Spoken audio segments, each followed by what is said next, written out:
Hello, I'm Milan Shravinsky and you're watching Break the Fake. They make them, we break them, and tell you everything you need to know.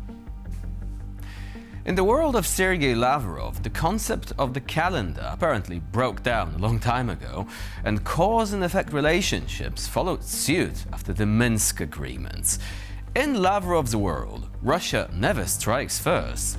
Missiles crash into civilian targets unbidden, and war is just a long and unwanted response to someone else's arrogance, as in, we never wanted this, they made us do it.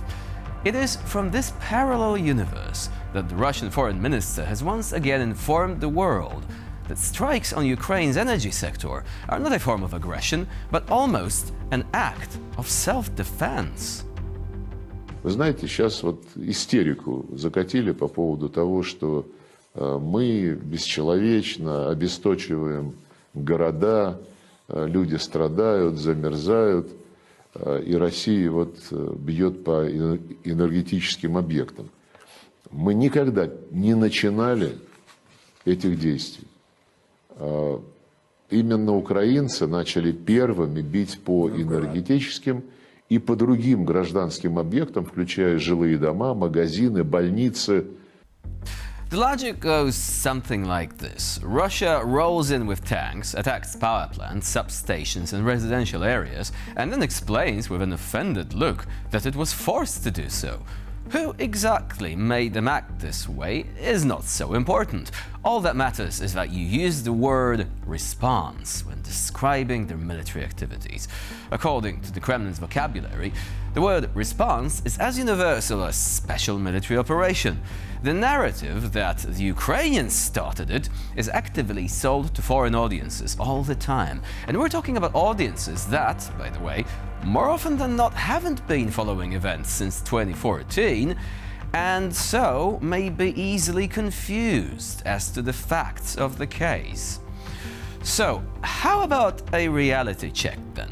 Let's Google civilian casualties in the first year of Russia's war on Ukraine. The 3rd of March 2022. A bunch of Russian aerial bombs fall upon civilian targets in Chernihiv. Not rumors, by the way, there is video evidence of this actually happening. 2 schools and 7 homes damaged. How about energy infrastructure then? Alright, be my guest. 2022 again, September 11th. Russian missiles strike the second largest power plant in Ukraine near Kharkiv. Fast forward to October 2022 and we have Russian missiles raining down on Kyiv's energy facilities for the first time. Meanwhile, any reasonably documented damage to Russian power infrastructure, mostly severed power lines in the border region of Belgorod, doesn't become a pattern till early 2023. Notice the difference in scale also. A huge Ukrainian power plant very deliberately struck by Russian missiles versus artillery shelling causing some overhead cables to be brought down, possibly by accident.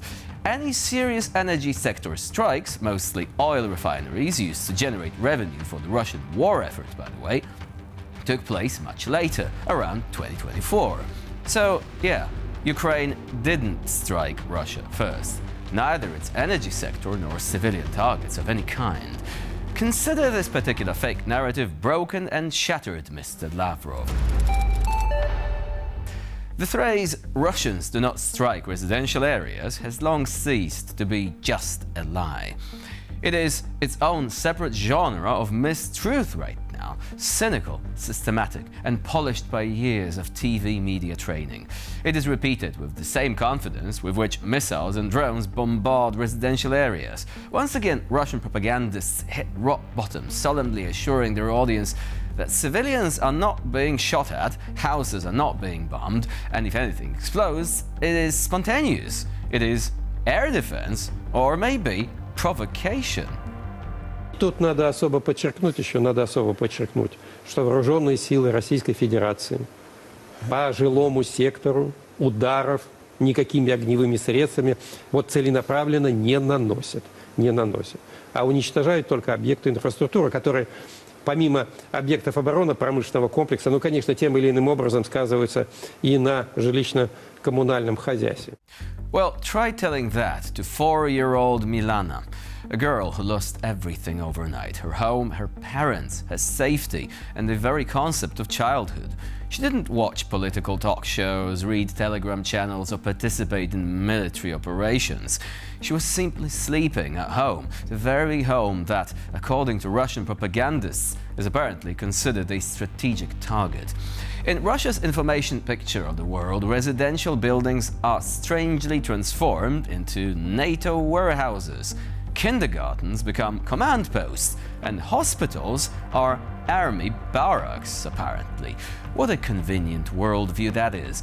If everything around you is declared as military, you can destroy anything without any feeling of remorse.